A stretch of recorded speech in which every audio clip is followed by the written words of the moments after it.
తెలుగువారి పెళ్ళి ఇలవైకుంఠమే మళ్ళీ సంప్రదాయమే సౌందర్యంగా సాగుతున్న పెళ్ళి ఇది తెలుగువారి పెళ్ళి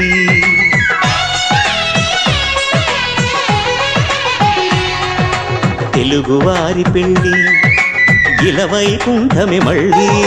సంప్రదాయమే సౌందర్యంగా సాగుతున్న పెళ్ళి ఇది తెలుగువారి పెళ్ళి